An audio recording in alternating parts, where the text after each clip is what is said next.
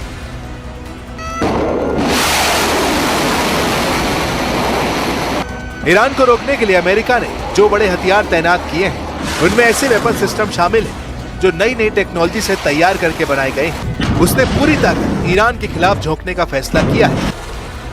America ने अपने 3 बड़े हथियार पश्चिम एशिया को कंट्रोल करने के लिए तैनात किए हैं। इनमें सबसे खास है B-2 बम वर्धक विमान।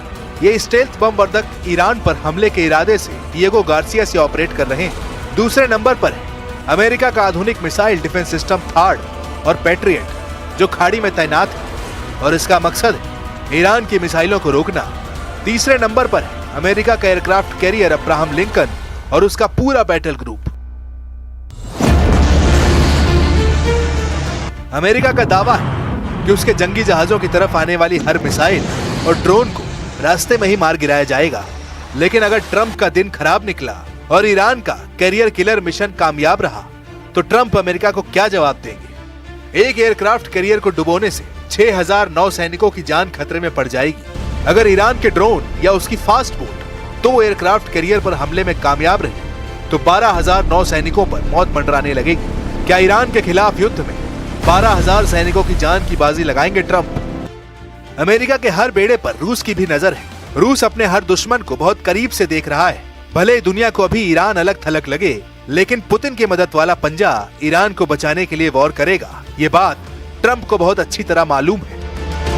Это нашей последней встречи с вами в июне прошлого года в Циндао произошло много событий, которые существенно повлияли на международную обстановку. Примеры Венесуэлы, Ирана требуют от наших ведомств организаций постоянного анализа ситуации в сфере безопасности и соответствующих действий. Сегодня в условиях динамичного изменения мировой военно-политической обстановки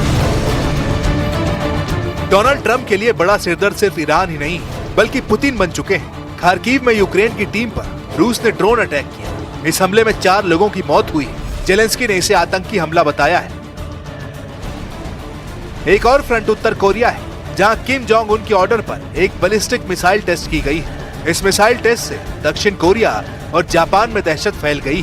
किम जोंग क्या सिग्नल दे रहे हैं? अब ट्रंप की फौज इसे डिकोड करने में लगी है। लेकिन बड़ा मैसेज साफ नजर आ रहा है कि ईरान के खिलाफ युद्ध करने को तैयार ट्रंप के खिलाफ कई मोर्चे एक्टिव हो गए हैं।